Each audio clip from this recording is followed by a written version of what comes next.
Radha Christmas की आप सबको बधाई हो। पंचांग के हिसाब से भी आज का दिन बहुत बड़ा दिन इसलिए माना जाता है कि आज के बाद में दिन बड़े होने शुरू हो जाए। अब से पहले रात बड़ी होती थी, दिन छोटे होते थे, और आज के बाद दिन बड़े होंगे, रातें छोटी शुरू होंगी। विशेषता इस दिन की ये भी है कि ईसा मसीह के नाम से इसको दिन को मनाते हैं। अपने देश में नहीं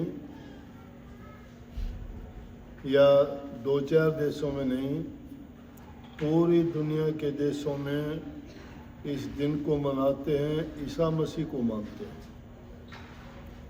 ईसाई धर्म पूरे संसार में फैला। क्यों फैला?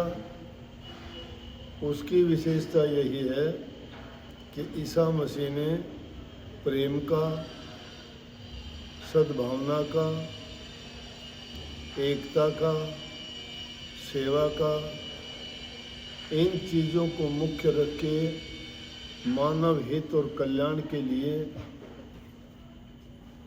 जो भी उनसे बन सकता था, दुनियादारों को ये पाठ पढ़ाया कि कोई जाति पाति नहीं है, कोई लिंग भेद नहीं है, कोई ऊंचा नीचा नहीं है, सभी रूहें परमात्मा की संतान हैं।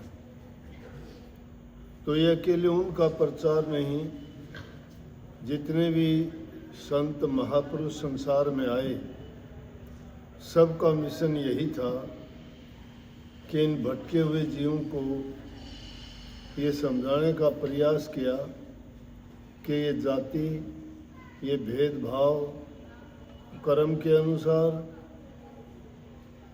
प्रदेशों के अनुसार, भिन्न भिन्न उनकी रस्में रिवाजों के अनुसार, भौगोलिक परिस्थितियों के अनुसार वो लोग एक दूसरे से भिन्न नज़र आते हैं।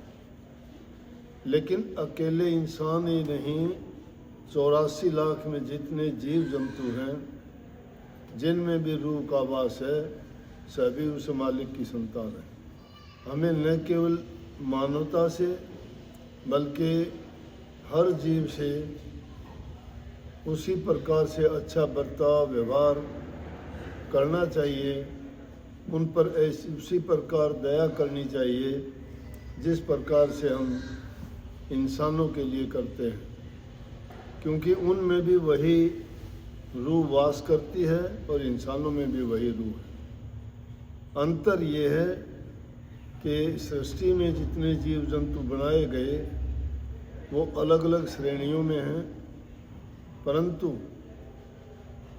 इंसान को उन्होंने, मालिक ने सबसे ज़्यादा खूबियाँ दी। उनको ज्ञान दिया, समझ दी, बुद्धि दी, विवेक विचार दिया, और वो इसलिए दिया कि ताकि ये उस परमात्मा के बख्शे हुए तोहफों को, उनकी बख्शी हुई मौज को पहचान सके। क्योंकि ये दुनिया की रचना करने में उनसे कुछ दान स्वरूप में ये रूह दी गई, और यहाँ आने के बाद में इन रूहों को एक निश्चित समय के लिए यहाँ आके भिन्न भिन्न शरीर रखने पड़ते हैं, कर्म करने पड़ते हैं, और अनजाने में ये अपने से कर्म और काल के चक्कर में बह जाते हैं और ऐसे कर्म कर बैठते हैं कि जिनके कारण अपना कल्याण करने के बजाय ये नीची गतियों में चले जाते हैं। नीची गतियों की जो श्रेणी बनी है दूसरे जीवों की, वो सारी की सारी कर्म भूमियाँ हैं। इंसान कर्म योगी है, इनका जीवन सबसे बड़ी कर्म भूमि है, क्योंकि इसी में ये प्रभु की प्राप्ति कर सकता है, अपने जन्म मरण के चक्कर को काट सकता है। तीसरी चीज़, जो भी इसके कर्म का भार, कर्ज इसके सिर पर है, उसको उतार सकता है। परंतु हम इस दुनिया में आके उस चीज़ को न पहचान के अपने ही स्वार्थ में लग जाते हैं। क्यों लगते हैं? इसका कारण सीधा है कि दो चौकीदार इस जीव पर छोड़ दिए गए हैं। उनमें एक तो काल है, काल सबसे ताकतवर है, उसके आगे हर एक की पेश नहीं चलती। इसीलिए महापुरुष चेताते हैं। और उस काल ने क्या किया है कि हर जीव के मन पर कब्जा किया हुआ है। कहने का मतलब, मन को एजेंट बना के इंसान के हृदय में ऐसा स्थापित कर दिया कि वो जो कुछ भी करना चाहता है मन के कहे बिना, मन की मंजूरी के बिना और मन की इजाज़त के बिना वो ना कुछ कर सकता है, ना ही वो किसी की चलने देता है। परंतु उनका इलाज करने के लिए ऐसी ऐसी महान विभूतियों को प्रभु ने समय समय पर भिन्न भिन्न क्षेत्रों में उनके हालात के अनुसार उनको भेजा। इसी प्रकार से उन प्रदेशों में ईसा मसीह को भेजा, हिंदुस्तान में संत महात्माओं, फकीरों और सन्यासियों को भेजा। अलग अलग तरीकों ने सब ने सबसे पहले इलाज मन का करने का प्रयास किया और सब ने जोर दिया कि इस मन को जो आदमी समझ जाता है, मन को जो सही रास्ते पे ले आता है, वो अपना काम कर जाता है। काल अपना दाव लगाए रहता है और उसके साथ में एक बहुत ही चतुर और होशियार नाटकबाज माया है, जो कदम कदम पर ऐसे ऐसे जाल बिछाती है कि जीव उसमें फंस जाता है। किसी को लालच में, किसी को स्वार्थ में, किसी को काम में, किसी को क्रोध में। जानते सब लोग हैं, आप भी सब जानते हो, लेकिन मजबूर हो जानते हुए भी। कैसी हालत है? जानते हुए भी वही बात है। मन जानत सब बात जानत ही ओगण करे, काहे की कुशलात हाथ दीप ले कुएं पड़े।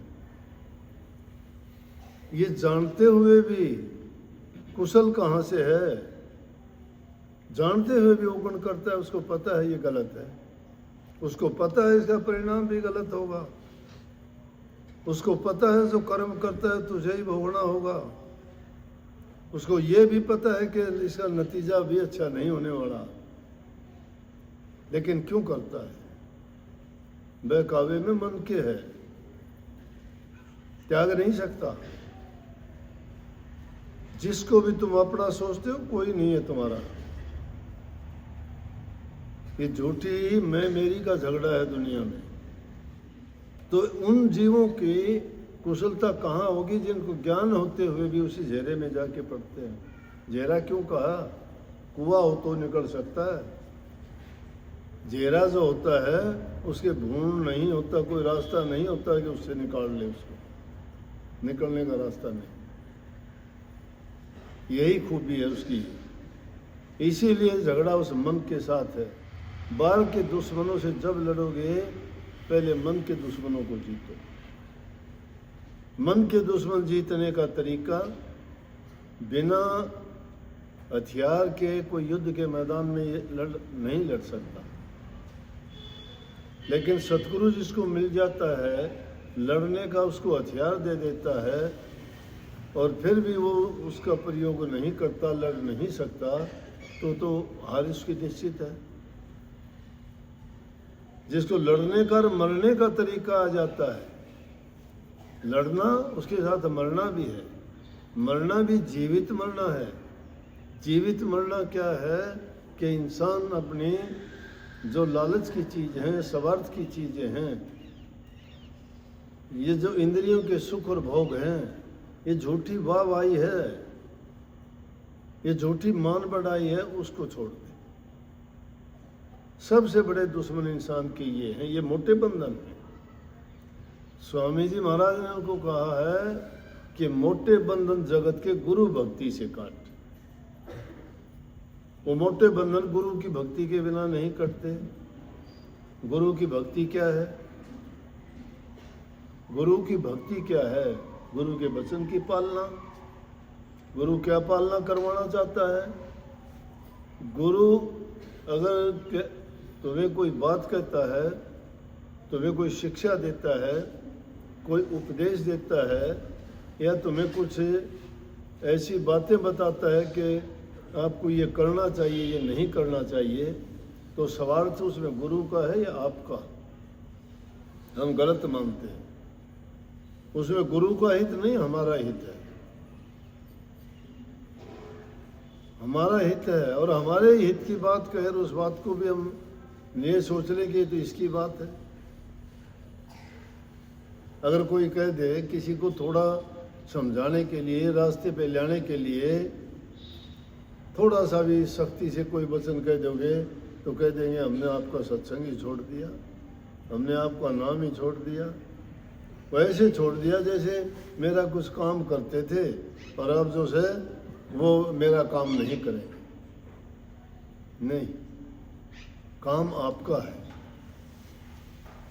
कोई अब आता है अपने मतलब के लिए आता है, लेकिन ये रमज जिसकी समझ में आ जाती है, बहुत गहरी बातें हैं, ये आम आदमी के बस की बात नहीं। समझेगा कौन? जो भजन करेगा। ये पहचान बता दी। जो भजन करेगा वो गुरु भक्ति जानता है, गुरु का प्यार, गुरु की चाहत मिलने की, दर्शन की, आशीर्वाद की। गुरु उनको ऐसा लगता है जैसे दुनिया में कोई चीज ही नहीं है, उसकी गुरु को भक्ति पूरी होती है। उनकी गुरु भक्ति होती है, वो गुरु भक्ति है। तो ऊपर से गुरु गुरु करते हैं, मन में कुछ है ही नहीं। गुरु भक्ति थोड़ी है,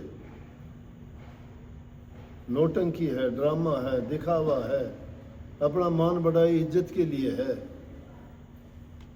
गुरु को इन चीजों की जरूरत ही नहीं है। गुरु जानता है तो भी नहीं कहता किसी को। क्यों? जो गुरु चाहता है तो वो भी, गुरु की भी मान बढ़ाई होगी। वो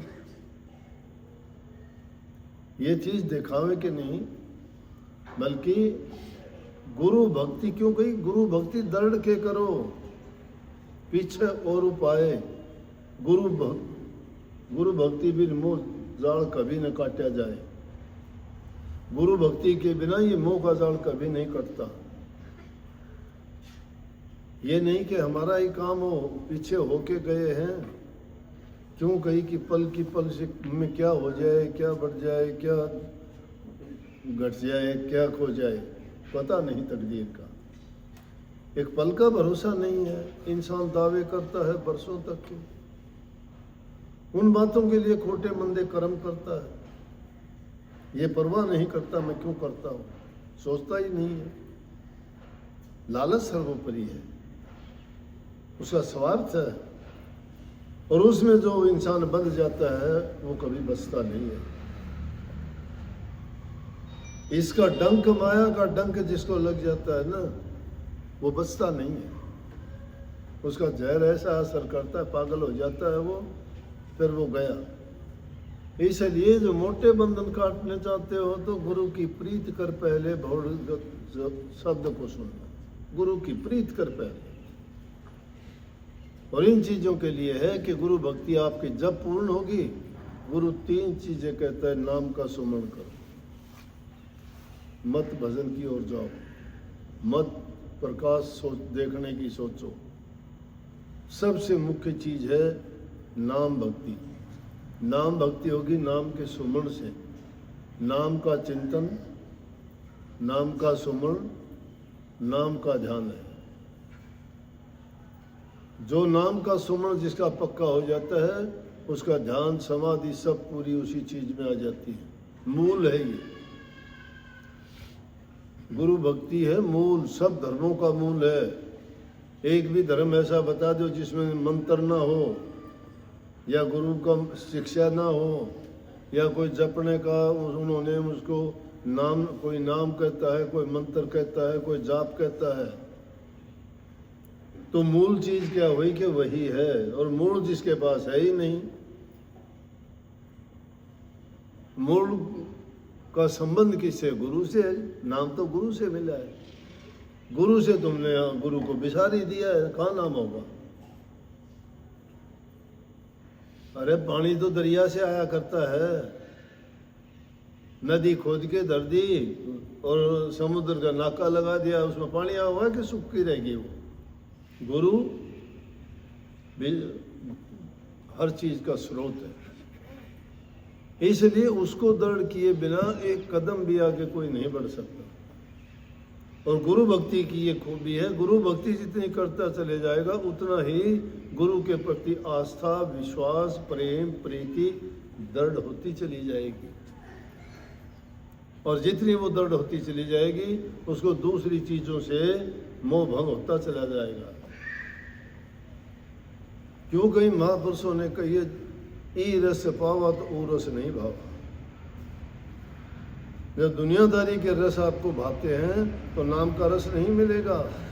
अगर नाम का रस लेना चाहते हो तो दुनिया के रसों को त्यागना पड़ेगा। क्योंकि कबीर मन तो एक है, बहुत जगह लगा, चाहे हर की भक्ति कर, चाहे विषय कमा। मन तो एक ही है, हजार नहीं है।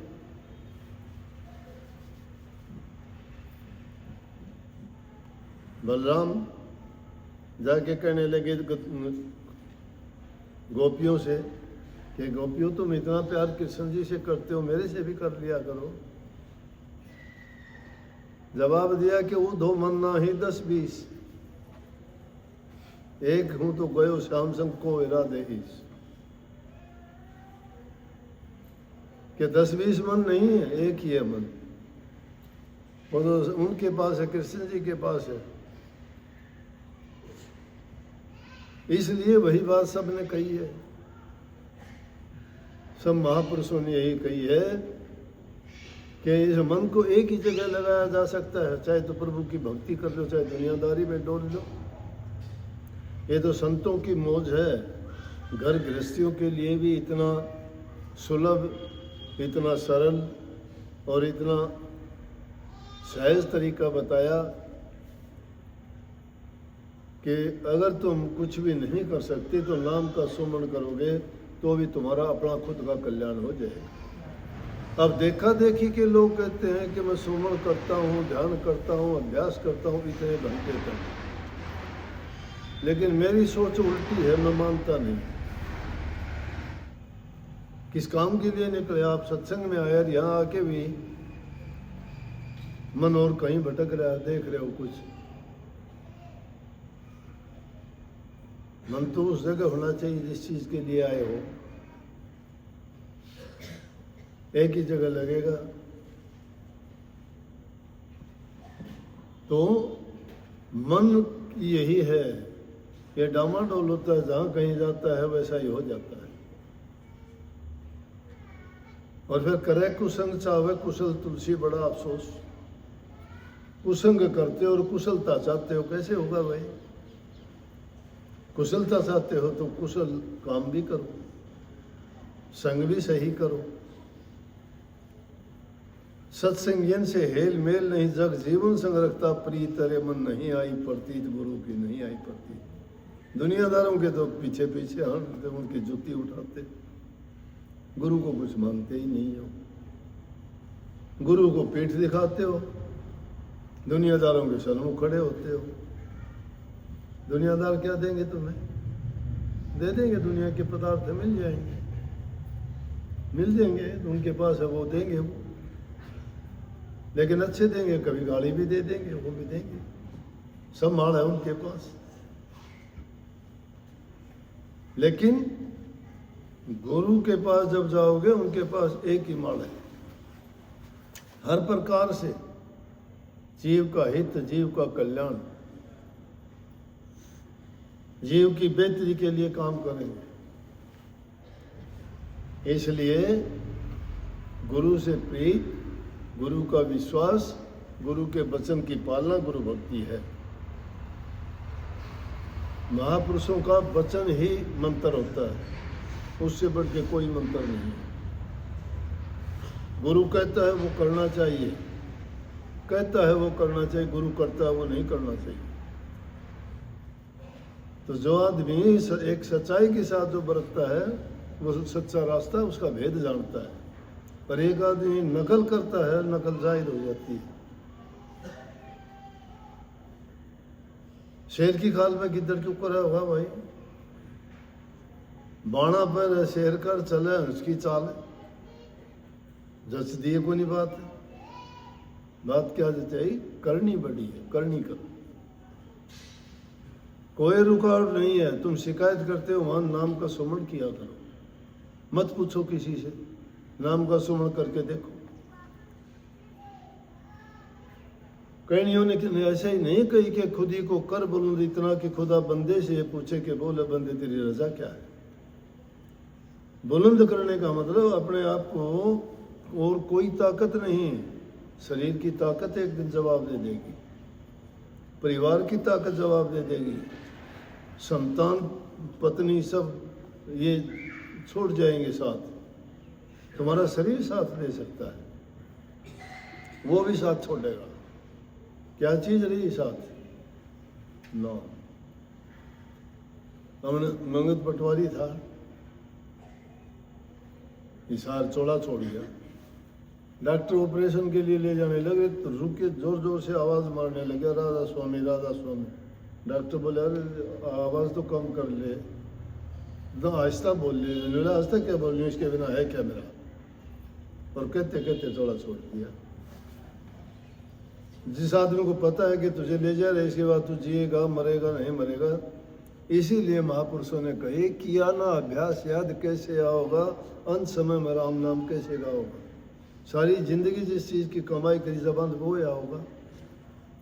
और ये दुनियादारी के लोग जिन नाम का भूले से भी कभी नाम को जानते ही नहीं है, अक्षर का नाम ले लिया तो क्या वो भगत बन के क्या उन्होंने नाम की कमाई कर ली? ना, वो तो मरते वक्त हाय तो बाय करेंगे, हाय मर गया हाय मर गया, ये निकलेगा जबान से।